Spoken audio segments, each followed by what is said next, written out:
Welcome to Money on Tap.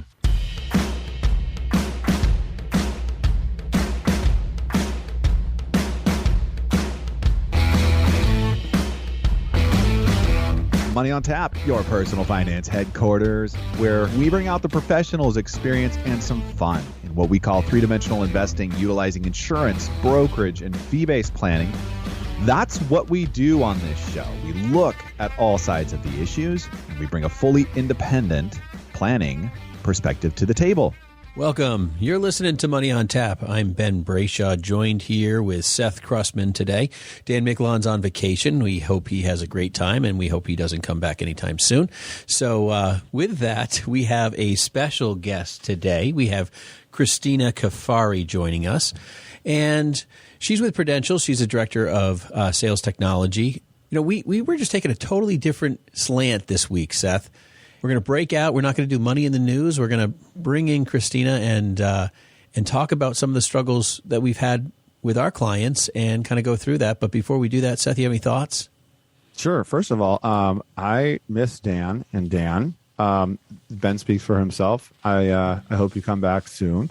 And it's always a lot of fun to have Dan on the show. So, yeah, other than that, I mean, gosh, there's so much information that we're going to cover in here. And everybody, it doesn't matter who you are, where you're at, you are a part of the story today. And this show's all about you. And it's all about three-dimensional investing. It's all about protecting you from fraud and identity theft and what's out there and happening right now in that industry.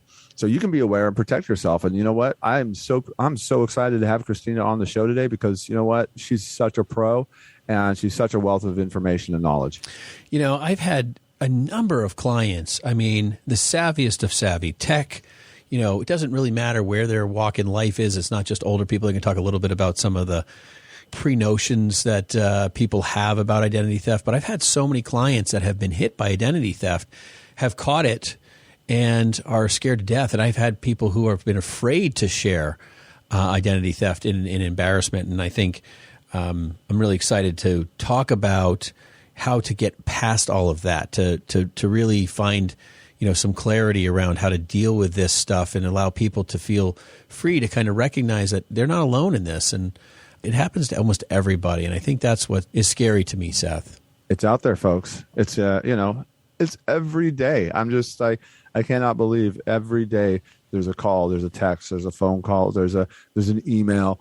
I'm never surprised at the creativity of fraudsters out there and how they are able to bypass our safeguards, the stuff that we feel like we should know to say no about. You can reach us at 855-226-8551 or email us at info@yourmoneyontap.com. We have Christina Kafari here with us. She's the Director of Sales Technology with Prudential. And it's just, we're talking about identity theft, and stick around. We've got solutions for you on how to help yourself avoid some of these pitfalls. And I'm excited to bring that back to you. We will be right back. Don't go anywhere.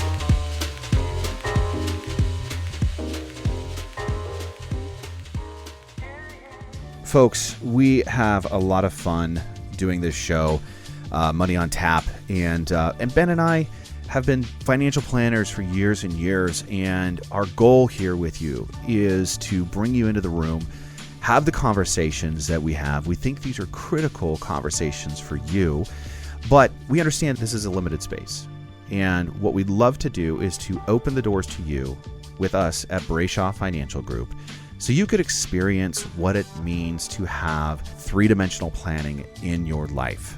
Let's take a look at all sides of your situation, your scenario, and see how we can put together the best plan possible, taking into account your risk. How much can you have in the market? How much do we need to have set aside and doing different things for your life. That's what we do as planners, how we engage with you, and we welcome you to do that with us. You can reach us at 855-226-8551 or info@yourmoneyontap.com. Now, if you have $250,000 that are investable assets today, our planning is free to you. We want you to have the playbook to have a successful experience in retirement. Give us a call, 855-226-8551 or info@yourmoneyontap.com. Ben and I welcome you to Brayshaw Financial for complete wealth management. We appreciate you listening to Money on Tap with Ben, Seth, and Dan. You can contact us at 855-226-8551 or email us at info@yourmoneyontap.com. And now, more of this week's program.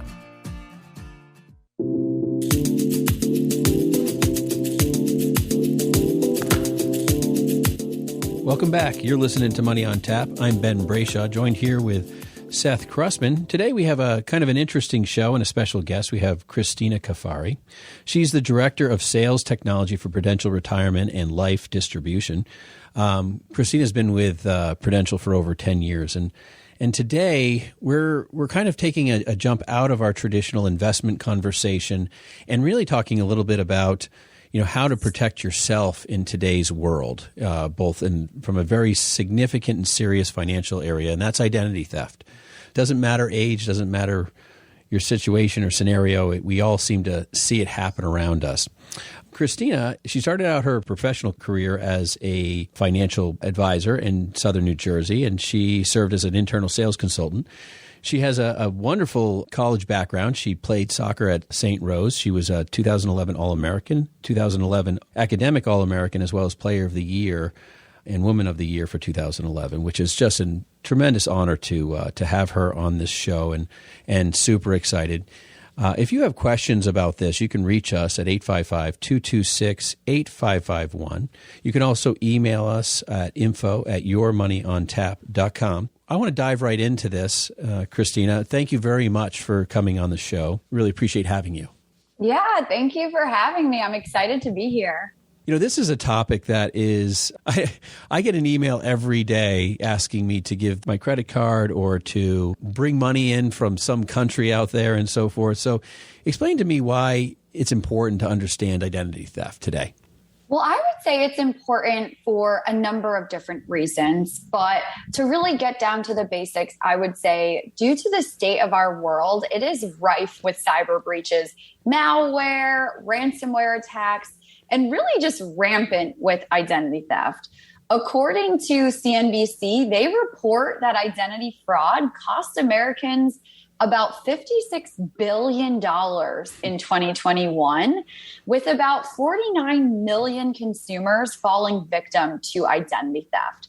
And really, the bulk of these losses, about $43 billion of that $56 billion, stemmed from identity theft scams, where criminals actually interact directly with consumers to get their hands on their information. And they use a lot of different methods. Some of the more familiar ones that we're seeing more today are robocalls and phishing emails. They're probably the most average, most common ones we're seeing. But on average, we've seen that victims lose about $1,100 each incident when it comes to identity theft. And also, one last statistic I want to be able to share in the opening that I think is really helpful to a lot of folks out there is married women, due to our research, have been the most common victims of identity theft. And I think it's really important to discuss these topics and really educate consumers. I think every individual should be fluent in today's risks and armed with protection strategies that they can implement immediately into their day-to-day lives to better protect themselves and also better protect their family members and their loved ones. When I think about identity theft and having this in here, you're telling, hey, listen, these numbers are enormous and so forth. I can tell you that we work with a lot of both married women and, divorcees and widowed women who I can tell you there's a large number of them that I can tell you statistically, I feel like more of them are vulnerable to that kind of identity theft issue. I mean, I've had clients who were working with attorneys that were there was a time when there was a selling a piece of real estate out of country, and they were working with a U.S. based attorney, and then all of a sudden it turned out that the other legal law firm was actually fraudulent, and her own attorney didn't even know. And it's just scary how much stuff is out there that's a potential problem. I couldn't agree more with that. I think it's really one of those items where criminals have a million different ways they can get their hands on our money. And I think that there is no shortage of these stories that when you hear them, they're so shocking and they seem so out of the blue. But at the same time, when you start looking at all of these identity theft numbers, you realize that these types of scams are happening day in and day out in different ways to all different types of people. Yeah, so there's some interesting information around the how and the why criminals and cyber criminals are doing this. What are you finding is really happening today? Well, today there are a number of different things happening, and it is different than maybe what has previously happened in the past. And so that is a great question. I'd love to focus on what we need to worry about today in the now. Since the start of the pandemic, the FBI reports that cyber attacks have increased by over 300%. And the three most common types of cyber attacks are espionage, ransomware, and phishing attacks. Now, when we talk about espionage, that really accounts for about 25% of all of these cyber attacks. But that's probably not something that's really going to happen on an individual basis. Probably not something on the consumer level. I hear the word espionage and, James Bond comes to mind or something like that. So this sounds pretty high level. So, but we're all experiencing espionage. Would you agree in that capacity? I think so, because when you really take a look at the definition of espionage, it's really the theft of information or confidential data from governments, companies, or natural persons.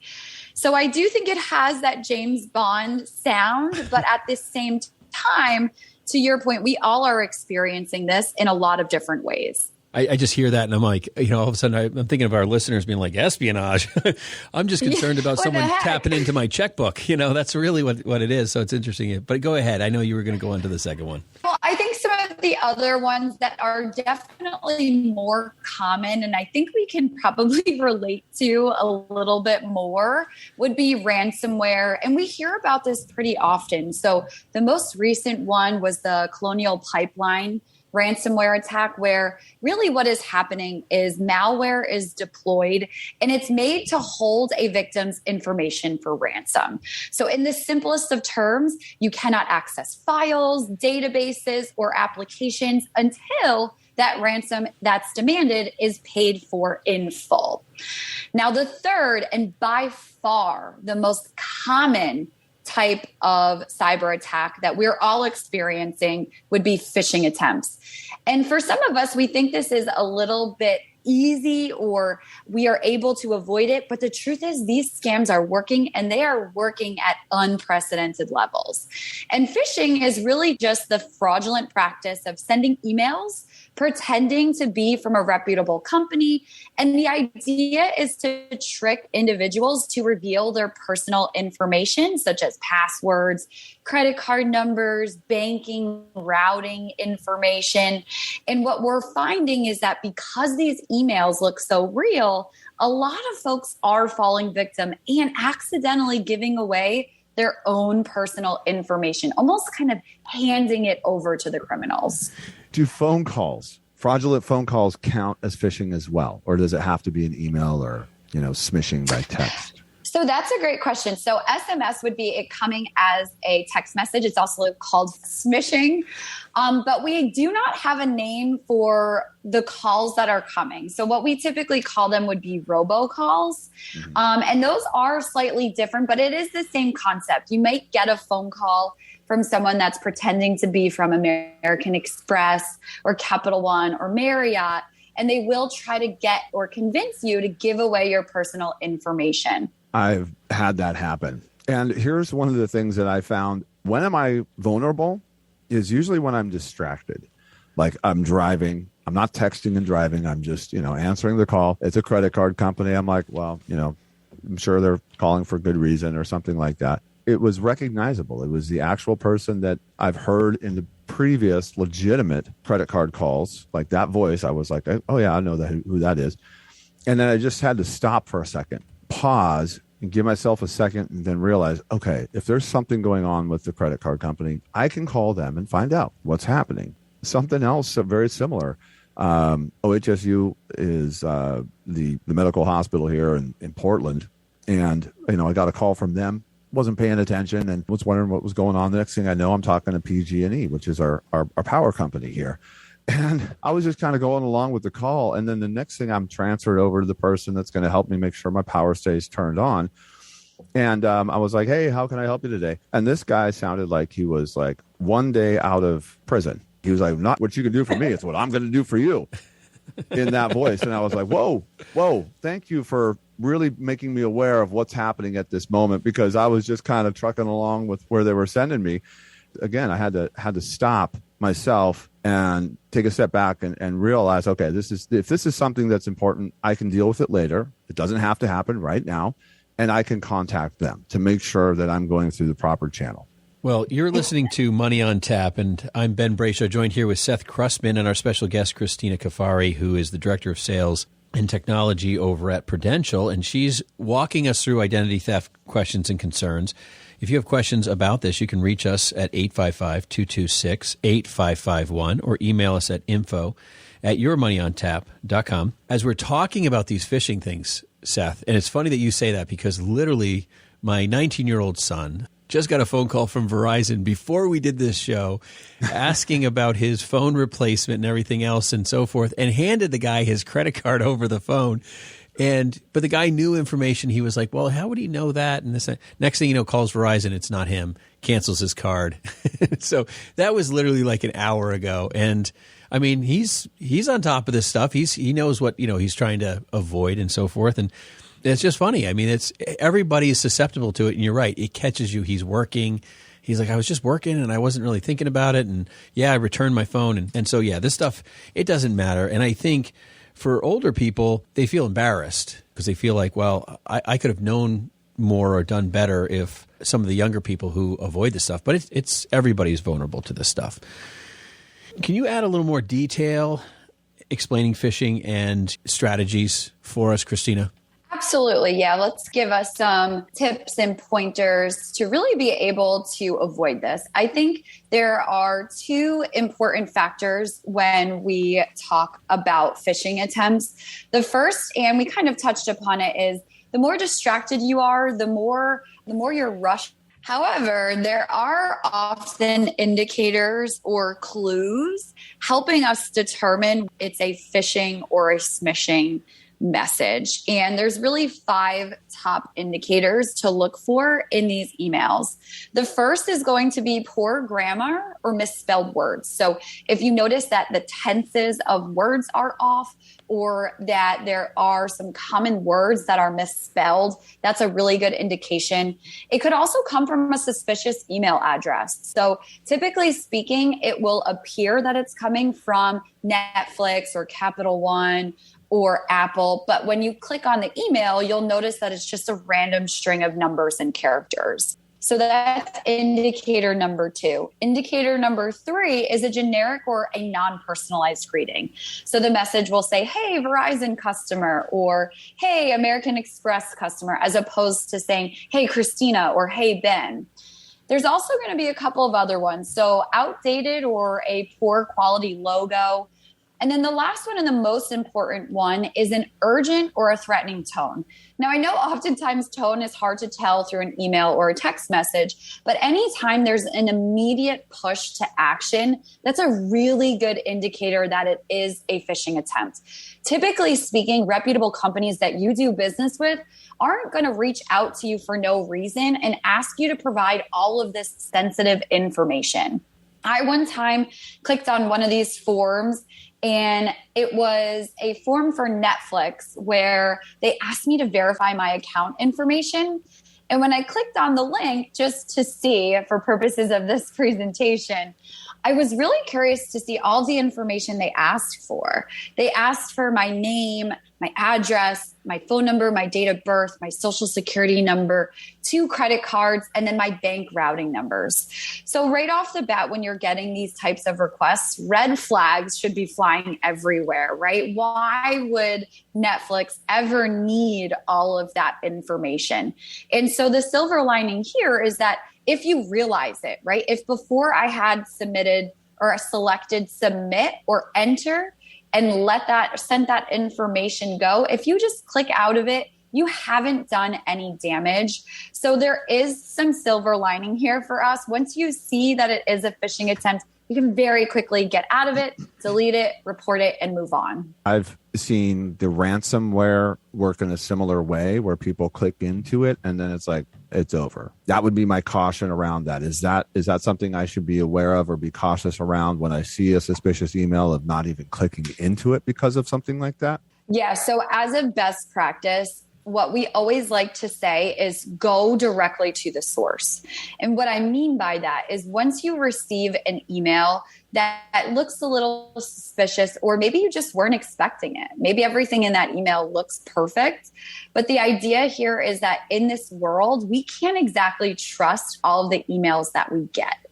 So because of that, whenever you're getting a request, verify information, click on this link. There's a big issue. We've locked your account.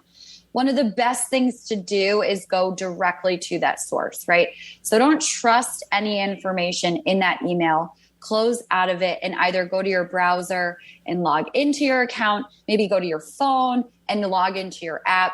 Or for some of our more old school folks, you can turn the card over and give that credit card company a call and let them know, hey, I got this email. I just want to make sure that there's nothing going on with my account. And so we always say go directly to the source.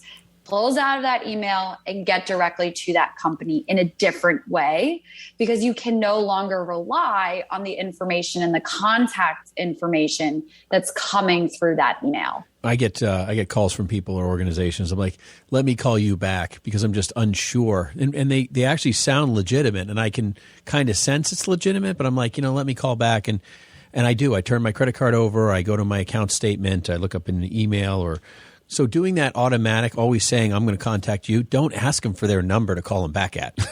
Don't do that.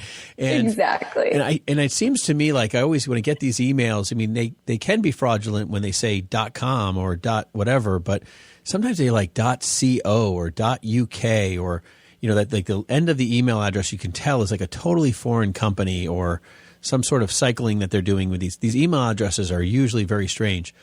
But the one thing that I think is really scary is when people get text messages. I've had people get text messages asking for them to send me gift cards. And it supposedly looks like it's coming from my name and it's on their phone. But I guess the underlying tag number that you don't see right off the bat is really not my number.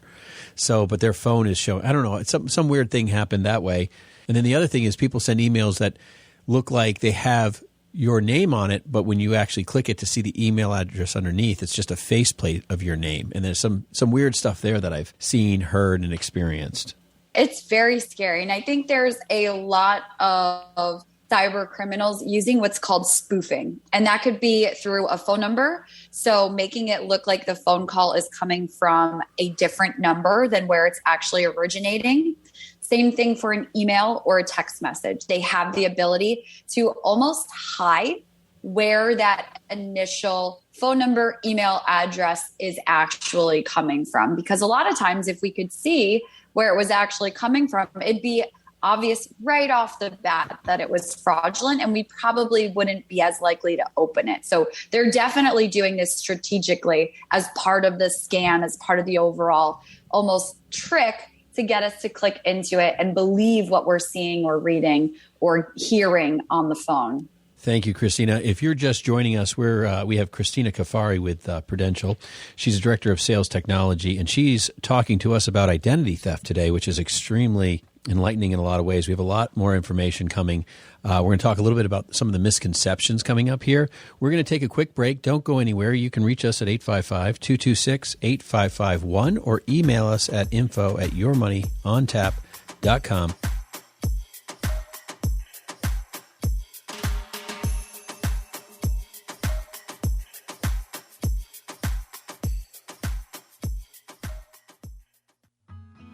For a number of our listeners, they have a lot of questions, and you might be one of them. Today, we're just offering what we call Zoominars, webinars over Zoom meeting rooms, where we have top experts, Social Security, estate planning, and financial planning experts for you to speak with, do a private consultation that way today. We're also having webinar-based Zoominars where we're going to have multiple groups where you can be part of that and enjoy that as well.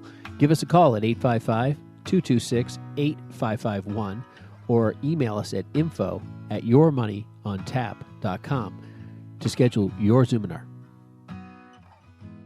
You can reach us at 855-226-8551 or email us at info@yourmoneyontap.com. Do you have an annuity? Do you understand exactly how it works and when to use it? The likelihood is that you don't, or maybe you bought it a while ago because at the time it sounded like a good idea. But will it accomplish your goals? We are here to help you. Contact us about a free annuity review and learn what your annuity does, how it works, and how it can best help you with your retirement goals. It's absolutely free to you, and if there's a better way for you to accomplish your goals, this is a great way for you to learn about those opportunities too. Take the time to get educated, get empowered, make your retirement a success. Call us at 855-226-8551 or info@yourmoneyontap.com. Now back to Money on Tap with Ben and Seth.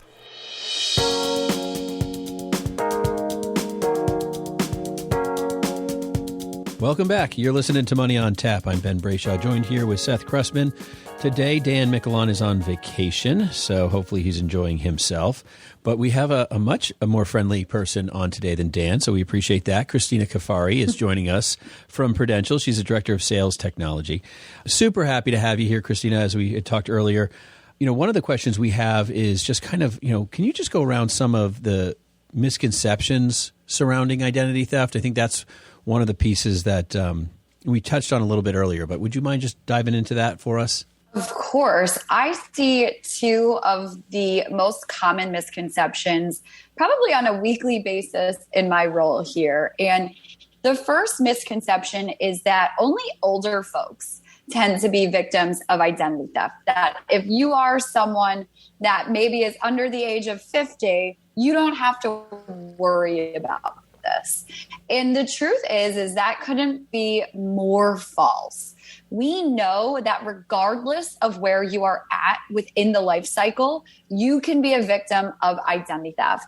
And one of the things that we're seeing happen most often is that children, so kids under the age of 18, are being targeted 10 times more often than adults for their Social Security number. So it's critically important for any of our listeners, especially if you're in that sandwich generation.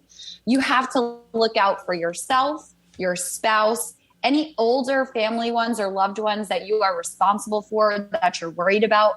But you'll also have to protect any kids or grandkids as well, because we know that just because they're not 18 doesn't mean that they can't become victims of identity theft. Now, the second most common misconception that I hear all the time as it pertains to identity theft is, I won't be a victim of identity theft because I don't use a lot of technology.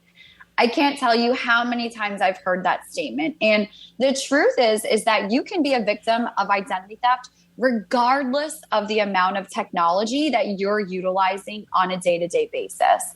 You still have vulnerabilities, even if you consider yourself to be no tech, or if you consider yourself to be very, very high tech and using all of the latest and greatest gizmos and gadgets that are out there.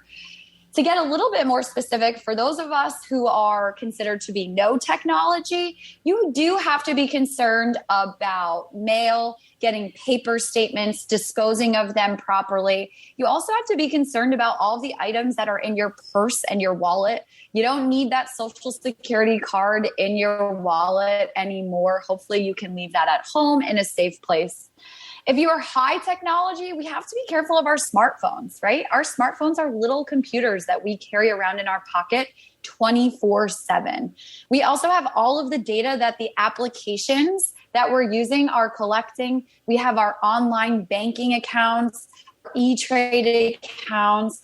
We also have our Wi-Fi networks. We're all now starting to use these smart home features with locks and windows and things of that sort, which can have vulnerabilities as well. So again, regardless of how much technology you are utilizing, you are still going to have vulnerabilities that you need to be aware of and that it's important to understand in order to be able to protect yourself. One of the things I've noticed is really a transition. I'm thinking back about 10 years ago when it was, some crown prince from Africa and they were going to send us money, needed to get money out of the country. Actually, I'm thinking about now, there was something that came out of the Philippines recently on Facebook to me. And I was like, who are you? What are you trying to do? The appeal in kind of that greed is like, oh yeah, I want to get me some of that, royal money. If they don't have the word crown prince in front of their name, I'm not responding. Versus today, which there seems to be, what's the hook? And it seems to be more of a fear base of, hey, IRS agents are on their way to, seize your assets or, break down your door, or we're going to shut down your Social Security number. It's been a little bit since I've gotten one of those calls. Or, just the familiarity of, like you said, I got one from Disney Plus and I had to shut it all down and backtrack. So those being kind of the avenues in. The other thing I've noticed is that, we don't even realize how we're living our lives so much through our phone, and that data there being super accessible. What are some of the things that we can do to, maybe protect ourselves a little bit more on our phone? That is a really great question, and probably the most common question that we've been fielding over the past year to 18 months. Our phones have really become our lifeline. I know for myself personally, I use it as an alarm clock every morning. I don't even have an alarm clock in my room any longer. So we have become extremely reliant on our cell phones. And I think because of that, we tend to overlook some of the risks associated with having our phones on our person 24 hours a day, 7 days a week. Right now, your smartphone is likely filled with applications that are collecting a ton of different details about you. So, for example, your age, gender, political leanings, your GPS data, so where you're going, where you're coming from, your browsing habits, your accelerometer, which is tracking how fast you're going somewhere, how often you might be getting outside for walks, your Bluetooth, right? So all of the speakers and any of these rental cars that you're hooking up to, your light sensor, your microphone, your Wi-Fi data, your call logs, SMS messages, app logs, your camera access, your battery status, and lastly, and most importantly, your location settings. And the reason that I took the time to go through all of those different aspects is because those are what we know about at the moment. What we do know is that there is a whole world out there for what we call data brokers. And what they do is they buy and sell all of this information that these apps are tracking for us. And the whole entire point of these data brokers is to figure out how to best advertise to us. Now, on the surface, this sounds simple and it doesn't really sound too threatening. But the reality is that when you are collecting all of this data on individual people, if that data is not taken care of properly, if it falls into the wrong hands, it could really give away a lot of information about us personally. And the issue with that is criminals can then use that negatively against us. You mentioned earlier on the show how you're surprised how criminals have all this information. This is one of the aspects as to how they're getting their hands on this information.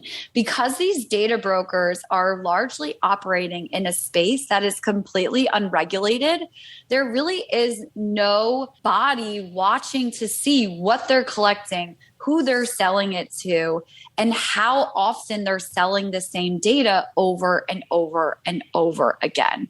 So it's really important for us as consumers to monitor the apps that we download onto our device and determine if we need or want to share all of this data with these companies. Because the silver lining to this is that we do have control over how we share our location and the number one cause of robocalls. So if you're someone that is still getting robocalls even today, the answer to that is probably the amount of applications that you're sharing your location with. So the last thing that I will just say here is that you have the ability to decide how you want to share your location. So you can choose to share it always, never, or while using. There really aren't a lot of apps that need your location always. So you should be very careful about selecting that option. You should always try to select the while using option. Apps can use your location or access your location while you are using their app. Once you double click and close out of that app, they should no longer be able to access your location. That'll help prevent you giving away information that you don't really need to or want to be giving away. Christina, I've seen this notification, on my Apple device. So can you explain more about it? What is it exactly? Yeah, I'm glad to hear that you've seen this notification. That is great news. So what Apple has decided to do is take matters into their own hands and really put some guardrails on some of these companies that are collecting a lot of our information and selling that information to make a profit. So what they developed is a feature called App Tracking Transparency. And what that allows you to do is to choose whether an application can track your activity across other companies' applications and websites for the purposes of advertising. In the privacy settings of your cell phone, under tracking, you can actually block this access. So you can go into your settings, you can go into App Tracking Transparency, and there'll be a little icon that you could tap. And what this will do is it will allow apps to request to track you. And what that means is that you can now take control and decide whether apps are going to track you outside of their application. And it's important to know that it's outside of their applications. So certain apps like Google or Facebook, they may be able to continue tracking your data as part of the user agreement for that platform. So for example, if you're agreeing to all of their user terms, you more than likely are agreeing to allow Google and Facebook to a lot of information. But what Apple is going to do is they're only going to let Google and Facebook take the information from their app. They're no longer going to let them say, all right, well, after they left the Facebook application, they went to Instagram, and then they went to their email, and then they went on to the internet and started watching YouTube videos, right? So it's going to prevent them from really digging into what you're doing outside of their application. And to be honest, it's just a start. I think we're going to see a lot more features and a lot more ability for each of us as individuals to really take control and start to block some of these apps from gaining access to our information. So, Christina, do you have any tips, recommendations for credit cards or peer-to-peer payment applications? I know that's one of the main ways that people are doing business today. Yeah, that certainly has become more and more popular, especially since the start of the pandemic. 78% of Americans are now starting to use peer-to-peer payment systems. And this is really interesting for a lot of different reasons. The biggest reason is that for a lot of us, when we talk about peer-to-peer payment systems, there's a lot of them out there. There's a lot of different platforms. There's Apple Pay, Cash App, Venmo, Zelle, PayPal, etc. And for the most part, they are all technologically secure. So what that means is that they're using their 256-bit encryption, which is the requirement for the financial world. However, despite the fact that they are technologically secure, there are still many, many scams that you need to be aware of. And what we're starting to see is that these peer-to-peer payment apps are incredible because they allow you to send and receive money extremely fast. They typically have low or no fees associated with them, and it gives you the ability to access money instantly. But what we're also seeing is we're starting to see people make mistakes and accidentally give away their money. So first and foremost, make sure you know the recipient. Make sure you're positive who you're sending money to.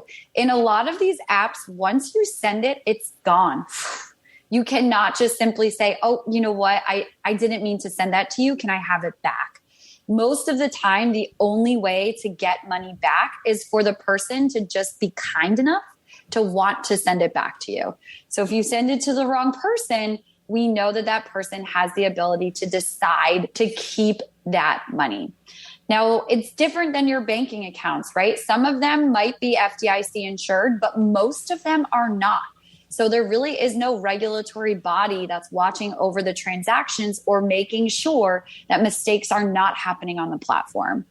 It's also important to keep all transactions private. We know some of these are operating as social media sites, and it might be funny for you to share what you're paying, what you had for dinner, but at the same time, it's just a risk. You're just letting people know who's close in your circle, who you're sending money to, and why. And it makes it easy for scammers to replicate and pretend to be those folks in order to get you to send them money as well. Christina, that's great. Hold on one second. We got to take a quick break. You can reach us at 855-226-8551 or email us at info@yourmoneyontap.com. We have Christina Kafari here with us. She's the Director of Sales Technology with Prudential.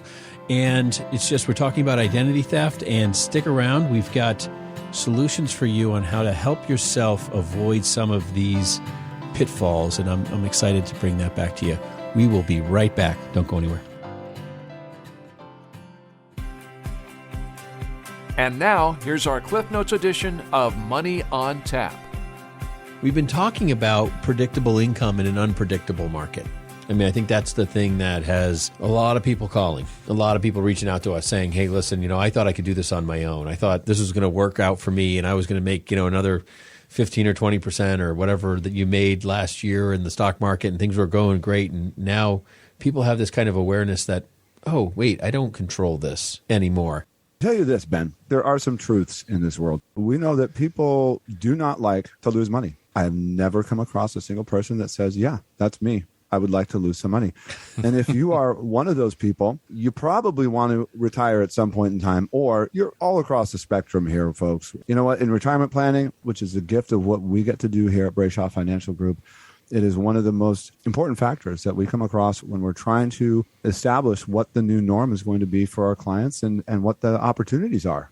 I think you're right on there, Seth. And then I think the biggest fear people have is, what are they going to think I did? Or why didn't I pull the trigger soon enough? Or the concern of people wondering whether or not they have enough to sit down with somebody. I mean, if you have concerns, it's time to sit down with somebody. If you feel like you're not in control or you're not in a seat that, you feel comfortable in your financial well-being, it's time to work with somebody. But at the end of the day, people think like there's this mountain from us to them sometimes to just make the phone call and sit down. I mean, just call, find out. Who cares? No one's judging. No one's thinking about this. This is about your well-being. This is about you getting the best future you possibly can. That's one of the reasons why we call it our email box is info@yourmoneyontap.com, because it's about your money. If you're not concerned about it and you're not sure and you're losing money and you're concerned, if the market goes down another 20%, I bet you there is a massive number of people on this listening to us today that are saying, I won't be able to retire. I just lost 40% of my money. And if you think that that's not possible and you're listening, let me remind you about 2008 and 2009, that people were going back to work. People literally changed their retirement, not goals. They changed everything about their retirement because they lost so much money, not taking precautions in retirement. If you're not a person who's taking any sort of safety in retirement and creating predictable income in this very unpredictable market, it's a buyer beware. And I would encourage people to sit down with us right away, because there are always things and opportunities potentially that you can do to make your situation better when you're working with an expert and just kind of figuring out whether it's estate planning, income planning, general retirement, future retirement. It's got to be worth it to hear the options. I mean, just for the fact that the conversation, the consultation's absolutely free to you, why not come in and give us a chance to review what you have and have us give you an opinion on it. Whether it works for you or doesn't, that's okay. That's a chance we take. It's a chance you'll take coming to us, and I think it's well worth your time. I mean, the one thing we've never told anybody is take what you got and go buy scratch tickets. That's your only hope. So that's not what you're going to hear from us.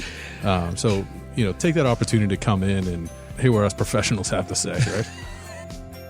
Thanks for joining us for this Cliff Notes edition of Money on Tap, with great tips from the pros in three-dimensional investing, utilizing insurance, brokerage, and fee-based planning.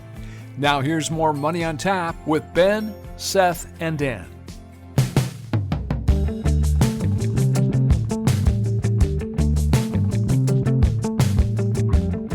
Welcome back. You're listening to Money on Tap. I'm Ben Brayshaw, joined here with Seth Krussman and our special guest, Christina Kafari, with Prudential. She's the Director of Sales Technology, is speaking to us about identity theft. And we've had a great time here, Christina, kind of working through a lot of, the phishing scams, the technology pieces, all of those components. And can you bring us back in? And I'd really like to round this show out with some of the things that we can do to protect ourselves from identity theft as well. Absolutely. So the two biggest things that we can do to protect ourselves are, first and foremost, to monitor our credit reports. And you can do this one of two ways. You can do it manually by going to the websites and checking, or you can enroll in credit monitoring services. The second option to help make sure you're preventing against identity theft is to freeze your credit. So let's go through the first, which is monitoring your credit reports. Your credit report is your financial transcript. It's going to keep track of every single account that you've ever opened, whether it's closed today or still currently open. So if someone has opened any fraudulent accounts in your name, it's going to be on your credit report. Now, each and every single one of us is entitled to 3 completely free credit reports per calendar year. We get 1 from each of the 3 major credit bureaus. So 1 from Experian, 1 from TransUnion, and 1 from Equifax. You can actually access all 3 of these credit reports from one website. It's called annualcreditreport.com.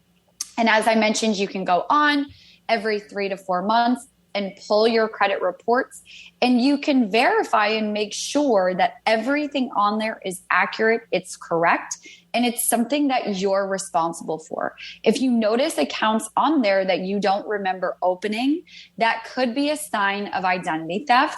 And right within your credit report are instructions and the steps to start to close that account, to report to the credit bureau that that is not an account that you're responsible for, and to really begin the mitigation process.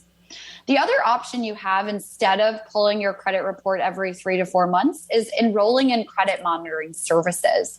So these are services like LifeLock or Triple Alert and they monitor your credit reports for you on a daily basis. And typically they cost about $20 to $30 a month. I will say there are a lot of places now that are starting to offer this for free. So credit cards or banks, if you have a certain type of card or account, a lot of employers are starting to offer it as part of their benefits. And then also, if you've been a victim of any major data breach, a lot of times they are required to offer you credit monitoring services as part of almost the punishment for some of those data breaches. To transition into the second option that we have to prevent identity theft would be to freeze your credit. This is probably going to be the safest thing you can do, because while your credit is frozen, nobody, including yourself, can open up new lines of credit. Personally, I think the new normal moving forward will be folks will leave their credit frozen indefinitely, and they'll only unfreeze it when they need to open up new lines of credit. When they need to go buy a car, they want to take out a new credit card, maybe they want to refinance their mortgage, they'll call, they'll unfreeze, they'll take out that line of credit, and then they can call to freeze again.